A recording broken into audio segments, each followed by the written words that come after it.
ನಿಮ್ಮ ಎಲ್ಲರಿಗೂ ನಾನು ಹೇಳ್ತೇನೆ, ಮೈ ರಿಕ್ವೆಸ್ಟ್, ಇದು ನೀವು ಪ್ರೆಸ್ಸಲ್ಲಿ ಬಿಡೋದು ಅಂದ್ರೆ ಬೇಕಾಗಲ್ಲ. ನನ್ನ ರಿಕ್ವೆಸ್ಟ್ ಏನಂದ್ರೆ, ನಾವು ಫೈನ್ ಹಾಕೋದು ಇಲ್ಲ ಹೆಲ್ಮೆಟ್ ಹಾಕಿಲ್ಲ ಅಂದ್ರೆ ಹಿಡಿಯೋದು, ಇದು ಪೊಲೀಸ್ ಹಿಡಿಯೋದು, ನಿಮ್ಮ ಕಡೆ ಹಣ ವಸೂಲಿ ಮಾಡುವುದು ಉದ್ದೇಶ ಇರಬಾರದು. ನಮಗೆ ಈ ಅಪಘಾತವನ್ನು ತಡೆ ಮಾಡಬೇಕು. ಹೆಂಗೆ ತಡೆ ಮಾಡ್ತೀರಿ? ಸಾರ್ವಜನಿಕರಿಗೆ ಅರ್ಥ ಮಾಡಿಸ್ಬೇಕು. ಒಂದು ನನ್ನ ಸಜೆಷನ್ ಏನಂದ್ರೆ, ಈಗ ಬಹಳಷ್ಟು ಫ್ಯಾಮಿಲಿ ಇರ್ತಾರೆ, ದುಡಿಯೋರು ಸತ್ತೋಗಿರ್ತಾರೆ, ಅವ್ರ ಫ್ಯಾಮಿಲಿಯವರು ಕಷ್ಟದಲ್ಲಿ ಇರ್ತಾರೆ. ಆ ಎಮೋಷನ್ಸ್ ಅನ್ನು we have to communicate to the people. So ಅದಕ್ಕೆ ನೀವು ಕೈ ಜೋಡಿಸಿರಂದ್ರೆ, ನಾವು ಲೋಕಲ್ ಸ್ಟೇಷನ್ಗಳಲ್ಲಿ whenever you are free, ನೀವು ಹೋಗಿ ಫ್ಯಾಮಿಲಿ ಎಷ್ಟು ಕಷ್ಟಪಡ್ತಾ ಇದ್ದಾರೆ, ಈಗ ಒಂದು ದುಡಿಯೋರು ರೋಡ್ ಆಕ್ಸಿಡೆಂಟ್ ಅಲ್ಲಿ ಡೆತ್ ಆದ್ಮೇಲೆ ಹೆಂಗೆ ಕಷ್ಟಪಡ್ತಾ ಇದ್ದಾರೆ ಅಂದ್ರೆ, ಒಂದು ಕವರ್ ಸ್ಟೋರಿ ನೀವು ಯಾರು ಮಾಡ್ತೀರ ಅಂದ್ರೆ ನಾವು ಸಪೋರ್ಟ್ ಮಾಡ್ತೀವಿ. ಇದು ಜೊತೆಗೆ ANPR ಕ್ಯಾಮರಾಸ್ ಬರ್ತದೆ. ANPR ಕ್ಯಾಮರಾಸ್ ಬಂದಾದ್ಮೇಲೆ ಕ್ಯಾಮರಾಸ್ ಅಲ್ಲಿ ಕ್ಯಾಪ್ಚರ್ ಆಗೋ ಫೋಟೋಸ್ ಅನ್ನು ತಗೊಂಡು ನಾವು ಮನೆಗೆ ಬರ್ತೀವಿ. ಆಲ್ರೆಡಿ ಸ್ಟಾರ್ಟ್ ಆಗಿದೆ. ಇನ್ನೂ ಒಂದು 10 ದಿವಸದಲ್ಲಿ ನಮ್ಮ ಕೈಯಲ್ಲಿ ಹ್ಯಾಂಡ್ ಓವರ್ ಮಾಡ್ತಾರೆ. ಹ್ಯಾಂಡ್ ಓವರ್ ಮಾಡಿ ನಂತರ ನೀವು ಹೆಲ್ಮೆಟ್ ಹಾಕೊಂಡು ಹೋಗಿಲ್ಲ ಅಂದ್ರೂ ಫೈನ್ ಬೀಳುತ್ತದೆ. ಅದು ನಿಮಗೆ ಫೈನ್ ಹಾಕೋದಕ್ಕೆಲ್ಲ, ನಿಮ್ಮ ಜೀವವನ್ನು ಕಾಪಾಡೋದಕ್ಕೆ ನೀವು ಸ್ವಲ್ಪ ಜವಾಬ್ದಾರಿಯಿಂದ ಓಡಿಸಬೇಕಂದ್ರೆ ಆಗೋದಕ್ಕೆ ನಾವು ಮಾಡ್ತಾ ಇದ್ದೀವಿ. ಅದು ಚಾಲನೆ ಮಾಡುವಾಗ ಎಲ್ಲರನ್ನ ಕರಿತೀವಿ. ಬೆಳಗಾವಿ ಜಿಲ್ಲೆಯಲ್ಲಿ ನಾವು ಒಂದು 10 ದಿವಸ ಹಿಂದೆ, ಸುಮಾರು 10 ದಿವಸ ಹಿಂದೆ ನಾವು ಒಂದು ಮಾಹಿತಿಯನ್ನು ಕೊಟ್ಟಿದ್ದೀವಿ. ಬೆಳಗಾವಿ ಜಿಲ್ಲೆಯಲ್ಲಿ ಸುಮಾರು 800ಕ್ಕಿಂತ ಜಾಸ್ತಿ ಜೀವ ಬೆಳಗಾವಿ ಜಿಲ್ಲೆ ಪೊಲೀಸ್ ವ್ಯಾಪ್ತಿಯಲ್ಲಿ, ಟೌನ್ ವ್ಯಾಪ್ತಿಯಲ್ಲಿ ಇನ್ನೊಂದು 200. ಇಡೀ ಬೆಳಗಾವಿ ಜಿಲ್ಲೆ ಎಲ್ಲ ಸೇರಿಸಿ ಅಂದರೆ ಸುಮಾರು 1000 ಜನ ಪ್ರತಿ ವರ್ಷ ರೋಡ್ ಆಕ್ಸಿಡೆಂಟಲ್ಲಿ ಜೀವ ಹಾನಿ ಆಗ್ತಾ ಇದೆ. 1000 ಜನ ರೋಡ್ ಆಕ್ಸಿಡೆಂಟಲ್ಲಿ ಜೀವ ಹಾನಿ ಆಗುವ ಸಂದರ್ಭದಲ್ಲಿ 4 ಪಟ್ಟು ಕೈಕಾಲು ಮುರಿದೋಗಿರೋರು, ಪರ್ಮನೆಂಟ್ ಆಗಿ ಇಂಜುರಿ ಆಗಿರೋರು, ಒಂದು ಕಾಲು ಮುರಿದೋಗಿರೋದಂದ್ರೆ ನಮಗೆ ಒಂದು ಕೇಸ್, ಬಟ್ ಆ ಫ್ಯಾಮಿಲಿಗೆ ಅದು ಲೈಫ್ ಟೈಮ್ ನೋವು, ಆ ಪರ್ಸನ್ಗೆ ಲೈಫ್ ಟೈಮ್ ನೋವು. ಸುಮಾರು 5000 ಜನ ಇದರಲ್ಲಿ ಸಫರ್ ಆಗೋರು. ಈ 5000 ಜನಕ್ಕೆ ಡಿಪೆಂಡೆಂಟ್ ಇರ್ತಾರಲ್ಲ ಅವರ ಫ್ಯಾಮಿಲಿಯವರು, 25,000 ಜನ ಪ್ರತಿ ವರ್ಷನೂ ಸಫರ್ ಆಗ್ತಾ ಇದ್ದಾರೆ. ಅಲ್ಟಿಮೇಟ್ಲಿ ಒಂದು ಫ್ಯಾಮಿಲಿಯಲ್ಲಿ ದುಡಿಯೋರು ಈಗ ಡೆತ್ ಆಗಿ ಬಿಡ್ತಾರೆ ಅಂದ್ರೆ ಉಳಿದ 4 ಜನನೋ 5 ಜನನೋ ಅವರು ನಂಬ್ಕೊಂಡಿರೋದು ಬೀದಿಗೆ ಬಂದ್ಬಿಡ್ತಾರೆ. ಈ ಘಟನೆಯನ್ನು ಕಡಿಮೆ ಮಾಡೋದಕ್ಕೆ ನಾವು ಕೆಲವೊಂದು ಈಗ ಶುರು ಮಾಡ್ತಾ ಇದ್ದೀವಿ. ಅದರಲ್ಲಿ ಒಂದು ಪ್ರಯತ್ನ, ಕುಡಿದು ಬಿಟ್ಟು ಗಾಡಿ ಓಡಿಸುವ ಸಂದರ್ಭದಲ್ಲಿ ಇದೇನು ಗೊತ್ತಿಲ್ಲದೆ ರೋಡ್ ಆಕ್ಸಿಡೆಂಟ್ ಆಗಿಬಿಡುತ್ತೆ ಅಂದ್ರೆ ಕೇಸ್ ಮಾಡಿ ಅವರು ಬಿಡುವುದಕ್ಕೆ ಅವಕಾಶ ಇಲ್ಲ ಅಂತ ನಾವು ಹೇಳಿದ್ದೀವಿ. ಅದಾದ್ಮೇಲೆ ಈಗ 3 ಕೇಸ್ ಹಾಕಿದ್ದೀವಿ. ಒಬ್ಬರು ಹಾಸ್ಪಿಟಲಲ್ಲಿ ಅವರು ಇಂಜೂರ್ಡ್ ಇರೋದ್ರಿಂದ ಅವ್ರ ಮೇಲ್ಗಡೆ ಅವ್ರು ಅರೆಸ್ಟ್ ಮಾಡೋಕ್ಕಾಗಿಲ್ಲ. ಹಾರಗಿರಿ ಮತ್ತು ಕಿತ್ತೂರು ಪೊಲೀಸ್ ಸ್ಟೇಷನ್ ವ್ಯಾಪ್ತಿಯಲ್ಲಿ ರೋಡ್ ಆಕ್ಸಿಡೆಂಟ್ ಆಯಿತು. ಕಿತ್ತೂರಲ್ಲಿ ಒಂದು ದೊಡ್ಡ ಟ್ಯಾಂಕರ್ ಅನ್ನು ಓಡಿಸ್ಕೊಂಡು ಬಂದಿರುವ ಆನಂದ್ ಮುದುಕಪ್ಪ ಶೆಟ್ಟರ್ ಎಂಬವನು, ಒಂದು 40 ವರ್ಷ ದೊಡ್ಡವಾಡದವನು, ಚೆನ್ನಾಗಿ ತುಂಬ ಜಾಸ್ತಿ ಕುಡಿದುಬಿಟ್ಟು ಗಾಡಿ ಓಡಿಸ್ಕೊಂಡು ಬಂದು ಇನ್ನೊಂದು ಕಬ್ಬಿನ ಟ್ರೈಲರ್ ಒಂದು ಇತ್ತು, ಅದು ಮೇಲ್ಗಡೆ ಆಕ್ಸಿಡೆಂಟ್ ಮಾಡಿದ್ದಾನೆ. ಕುಡಿದುಬಿಟ್ಟು ಗಾಡಿ ಓಡಿಸಿರೋದಕ್ಕೆ ಅವನ ಮೇಲ್ಗಡೆ ನಾವು ಕೇಸ್ ಮಾಡಿದ್ದೀವಿ. ಇದಕ್ಕೆ ಅಟೆಂಪ್ಟ್ ಟು ಕಲ್ಪಬಲ್ ಹೋಮಿಸೈಡ್ ಅಂದ್ರೆ ಬುಕ್ ಮಾಡಿ ಜೈಲಕ್ಕೂ ಕಳಿಸಿದ್ದೀವಿ. ಯಾರು ನೀವು ಕುಡಿದುಬಿಟ್ಟು ಗಾಡಿ ಓಡಿಸಿರಂದ್ರೆ ಇದು ಅಟೆಂಪ್ಟ್ ಟು ಮರ್ಡರ್, ಕೊಲೆ ಪ್ರಯತ್ನಕ್ಕೆ ಎಷ್ಟು ಇರ್ತದೋ ಅಷ್ಟೇ. ಒಂದು ಜೀವ ಹಾನಿ ಆಗುತ್ತಂದ್ರೆ ಗೊತ್ತಿರ್ತದೆ, ಆದರೆ ಕೂಡ ಬೇಜವಾಬ್ದಾರಿತನದಿಂದ ನೀವು ಗಾಡಿ ಓಡಿಸ್ತೀರಂದ್ರೆ ಕೇಸ್ ಮಾಡ್ತೀವಿ ಅಂದ್ರೆ ಎಲ್ಲಿ, ಅದು ಒಂದು ಕೇಸ್ ಕಿತ್ತೂರಲ್ಲಿ ಮಾಡಿದ್ದೀವಿ.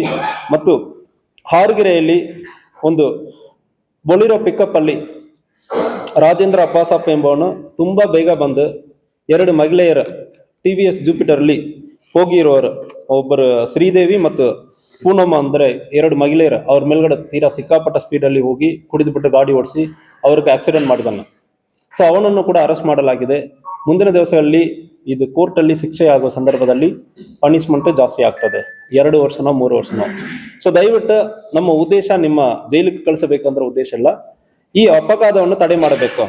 ಈ ಕೇಸಲ್ಲಿ ಈ ಶ್ರೀದೇವಿ ಪೂನಂನಲ್ಲಿ ಇವರಿಗೆ ಇವತ್ತು ಗಂಭೀರವಾದ ಗಾಯ ಆಗಿದ್ದಾರೆ. ಅದಕ್ಕೆ ಮುಖ್ಯವಾದ ಕಾರಣ ಇವನು ಬೇಜವಾಬ್ದಾರಿತನ. ಸೊ ಇದಕ್ಕೆ ನಾವು ಅವಕಾಶ ಕೊಡುವುದಿಲ್ಲ. ನೀವು ಕುಡಿದುಬಿಟ್ಟು ಗಾಡಿ ಓಡಿಸ್ತೀರಂದ್ರೆ ನಾವು ಚೆಕ್ ಮಾಡ್ತೀವಿ, ಮತ್ತು ಇಂತಾಗ ಒಂದು ಆಕ್ಸಿಡೆಂಟ್ ಆಗುತ್ತೆ ಅಂದ್ರೆ ಸೀದಾ ನೀವು ಮನೆಗೆ ಹೋಗಲ್ಲ, ಜೈಲಿಗೆ ಹೋಗ್ತೀರಿ ಅಂದ್ರೆ ಹೇಳ್ಕೊಡ್ತೀನಿ.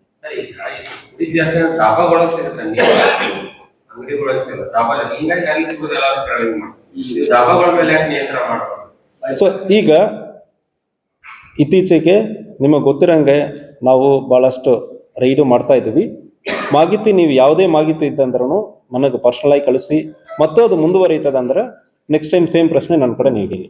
ಸರಿ, ಈ ಅವರಿಗೆ ಸಿಸಿಟಿವಿ ಡಾಬಾದವರಿಗೆ ಕಂಪಲ್ಸರಿ ಸಿಸಿಟಿವಿ ಇರಬೇಕಂತಿದೆ.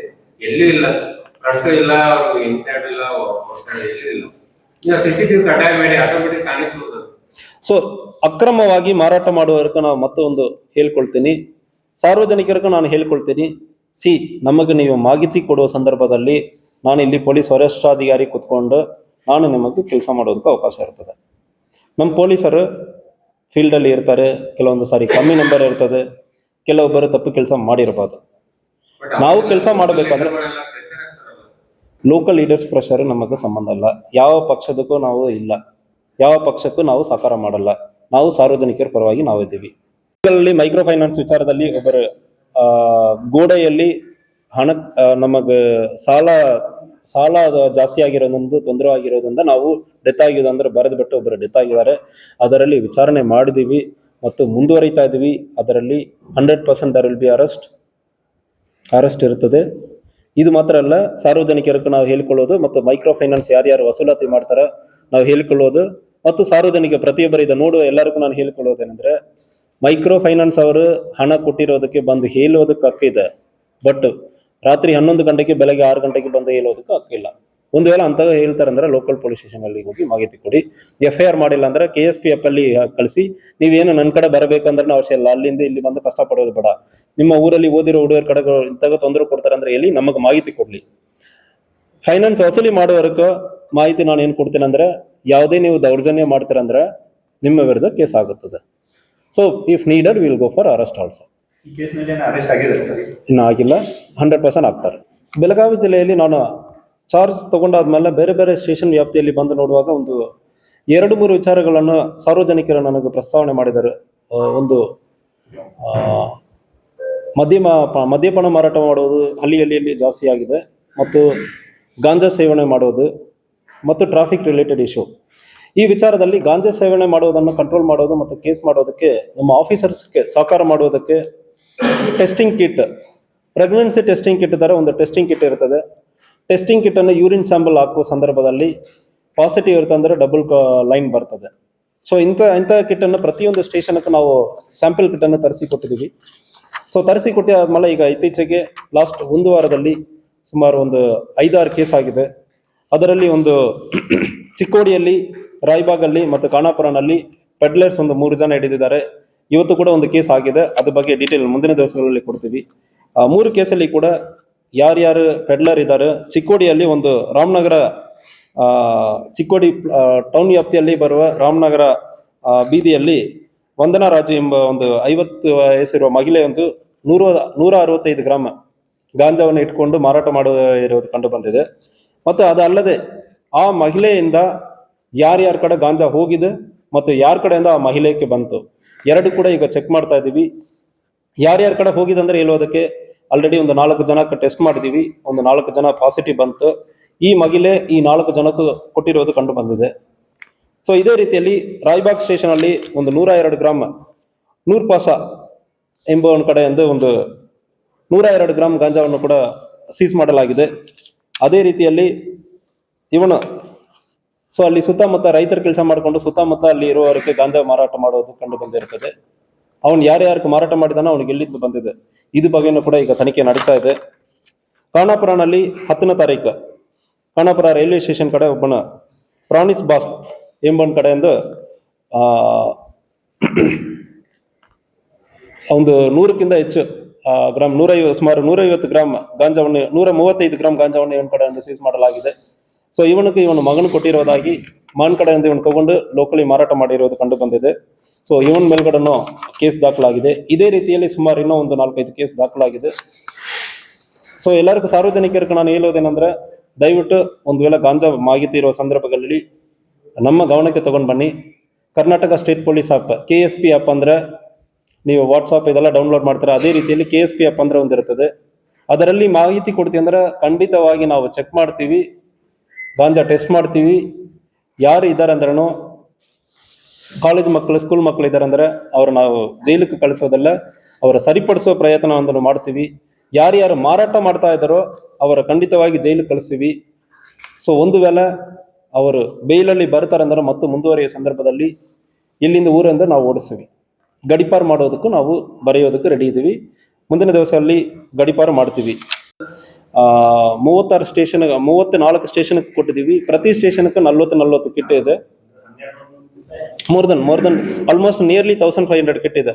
ಅದಲ್ಲದೆ ಸಿಂಥೆಟಿಕ್ ಡ್ರಗ್ ಟೆಸ್ಟ್ ಮಾಡೋದಕ್ಕೆ ಪ್ರತಿ ಸ್ಟೇಷನ್ಗೆ ಒಂದು 10 ಟೆಸ್ಟಿಂಗ್ ಕಿಟ್, 360 ಟೆಸ್ಟಿಂಗ್ ಕಿಟ್, ಬೇರೆ ಬೇರೆ MDMA ಸಿಂಥೆಟಿಕ್ ಡ್ರಗ್ಸ್ ಯಾವುದು ಯೂಸ್ ಮಾಡ್ತಾರೆ ಅಂದ್ರೆ ಗೊತ್ತಾಗಿ ಬಿಡ್ತದೆ.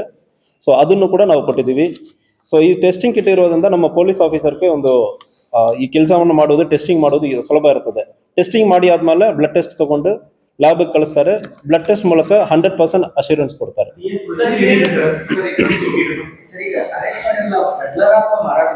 ಮೂರು ಜನನು ಇದು ಪೆಡ್ಲರ್ಸ್ ಮಹಾರಾಷ್ಟ್ರದಿಂದ ತಗೊಂಡ್ ಬಂದಿರೋದಾಗಿ ಹೇಳ್ತಾ ಇದ್ದಾರೆ. ಒಬ್ಬನು ಗೋವಾದಿಂದ, ಖಾನಾಪುರ ಕಡೆಯಿಂದ ಅವನ ಅರೆಸ್ಟ್ ಮಾಡಿರೋ ಸಂದರ್ಭದಲ್ಲಿ ಅವನು ಗೋವಾದಿಂದ ತಗೊಂಡು ಇಲ್ಲ, ಅವರನ್ನು ಮಾಡ್ತೀವಿ. ಸೊ ಕೇಸ್ ಈಗ ತನಿಖೆ ಶುರು ಮಾಡಿದೀವಿ. ನಾನು ಹೇಳಿದನಲ್ಲ, ಇವರು ಮಾರಾಟ ಮಾಡಿದಾರೆ ಅಂದ್ರೆ ನಾವು ಪ್ರೂವ್ ಮಾಡಬೇಕಂದ್ರೆ ಒಬ್ಬನ ಸೇವನೆ ಮಾಡಿರಬೇಕು. ಸೇವನೆ ಮಾಡಿರೋರನ್ನು ಅವ್ರ ಕೇಸಲ್ಲಿ ಸೇರಿಸಿ ಇವನ ಸೇವನೆ ಮಾಡಿದಾನಂದ್ರೆ ಕೋರ್ಟಲ್ಲಿ ಬಂದು ಹೇಳಬೇಕು. ಸೊ ಅದಾದ್ಮೇಲೆ ಅವ್ರಿಗೆ ಶಿಕ್ಷೆ ಆಗುತ್ತದೆ. ಮತ್ತೆ ಅವ್ರು ಎಲ್ಲಿಂದ ತಗೊಂಡ್ ಬಂದಿರ್ತಾರೆ, ಏನೇನು ಟ್ರಾನ್ಸಾಕ್ಷನ್ ಆಗಿದೆ ಎಲ್ಲಾನು ಕೂಡ ಸಂಪೂರ್ಣವಾಗಿ ತನಿಖೆ ಮಾಡ್ತೀವಿ. ಸರ್, ಈಗ ಏನಾಗಿದೆ, ಇಂಟರ್ಮೀಡಿಯೇಟ್ ಕ್ರಾಪ್ ಅಂತ ಇದು sugar cane, maize one other crops ಈಗ ಬಹಳ ಜನ ಬೆಳೀತಾರೆ. ಅದು ದೊಡ್ಡ ಸಮಸ್ಯೆ ಇದೆ. ಯಾಕಂದ್ರೆ ಗಾಂಜಾ ಅಥವಾ ಸಿಂಥೆಟಿಕ್ ಡ್ರಗ್ಸ್ ಪ್ರೊಸೀಜರ್ಸ್ ಮಹಾರಾಷ್ಟ್ರದಿಂದ ಗೋವಾದಿಂದ ಬರ್ತಿರಬಹುದು, but ganja is mainly grown in the district. Ganja ಎಲ್ಲಿ ಬೆಳೆಯುತ್ತಾರಂದ್ರೂ ಕೂಡ ನಿಮ್ಮ ಗಮನಕ್ಕೆ ಬರೋ ಸಂದರ್ಭದಲ್ಲಿ ನಮಗೆ ನೀವು ಮಾಹಿತಿ ಕೊಡಿ. ಏನು ನಿಮ್ಮ ಹೆಸರು, ಫೋನ್ ನಂಬರ್ ಯಾವುದು ಬರೋದಿಲ್ಲ. ಕರ್ನಾಟಕ ಸ್ಟೇಟ್ ಪೊಲೀಸ್ ಆ್ಯಪ್ ಅಂದ್ರೆ ಇರ್ತದೆ.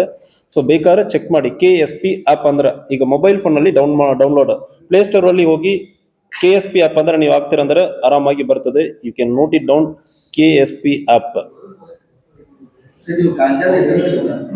ಹಿಂಗೆ ಇರ್ತದೆ. KSP ಆ್ಯಪ್ ಇದರಲ್ಲಿ ಹೋಗಿ ಅನಾನಿಮಸ್ ಅಂದ್ರೆ ಅನಾಮಧೇಯವಾಗಿ ನಾನು ಮಾಹಿತಿ ನೀಡುವುದಕ್ಕೆ ಅವಕಾಶ ಇದೆ. ಈ ಗಾಂಜಾ ಸೇವನೆ ಮಾಡೋದ್ರ ಮೇಲೆ ಕೇಸ್ ಹಾಕ್ತಾರೆ. ಯಾಕಂದ್ರೆ ಸಿಟಿ ಪೊಲೀಸ್ ಎಲ್ಲ ಯಾರು ಸೇವನೆ ಮಾಡ್ತಾರಲ್ಲ ಅವ್ರ ಮೇಲೆ ಕೇಸ್ ಹಾಕ್ತಾರೆ. ಇಲ್ಲ, ಇವರ ಮೇಲ್ಗಡೆ ನಾವು ಕೇಸ್ ಮಾಡ್ತೀವಿ. ಗಾಂಜಾ ಸೇವನೆ ಮಾಡೋರ ಮೇಲ್ಗಡೆ ಕೇಸ್ ಮಾಡ್ತೀವಿ. ಸೇವನೆ ಮಾಡೋರ ಮೇಲ್ಗಡೆ ಇನ್ ಕೇಸ್ ಅವ್ರು ಪೆಡ್ಲರ್ ಇಲ್ಲ ಅಂದ್ರೆ ಕೋರ್ಟಲ್ಲಿ ಅವರು ನಾವು ಜೈಲಿಗೆ ಕಳಿಸೋದಕ್ಕೆ ಕೋರ್ಟಲ್ಲಿ ಪರ್ಮಿಷನ್ ಕೊಡ್ತಾ ಇಲ್ಲ. ಸೊ ಬಟ್ ಕೇಸ್ ಹಾಕುವುದು ಸೇವನೆ ಮಾಡೋರ ಮೇಲ್ಗಡೆ ಕೇಸ್ ಆಗುತ್ತದೆ. ಮುಂದಿನ ದಿವಸ ಅಲ್ಲಿ ಕೆಲಸಕ್ಕೆ ಹೋಗೋದು, ಬೇರೆ ಯಾವುದೋ ವೆರಿಫಿಕೇಶನ್ ಬರೋದು, ಪಾಸ್ಪೋರ್ಟ್ ವೆರಿಫಿಕೇಶನ್, ಈ ಕೇಸ್ ಕ್ಲಿಯರ್ ಆಗೋದು ಬರೋ ಕಷ್ಟ ಇರ್ತದೆ. ಸೇವನೆ ಮಾಡೋದು ಎಷ್ಟು ಹೋಗೋವರೆಗೂ ಇರ್ತಾರೆ ಟೆಸ್ಟಿಂಗ್ ಮಾಡ್ತಿಲ್ಲ. ಸೊ ಅದು ಕಾನ್ಸಂಟ್ರೇಷನ್, ಅದು ಬೇರೆ ಬೇರೆ ರೀಸನ್ಸ್ ಇರ್ತದೆ. ಅಪ್ ಟು 1 ಮಂತ್ ಬರೋ ಮಿನಿಮಮ್ ಇರ್ತದೆ. 3 ಮಂತ್ಸ್ ಬರೋನು ಸಿಗುತ್ತದೆ. ಸೊ ಕಾನ್ಸಂಟ್ರೇಷನ್ ನೀವು ಎಷ್ಟು ತಗೊಂಡಿರ್ತೀರೋ ಕಾನ್ಸಂಟ್ರೇಷನ್ ಮೇಲೆ ಅದು ಇದಾಗುತ್ತದೆ.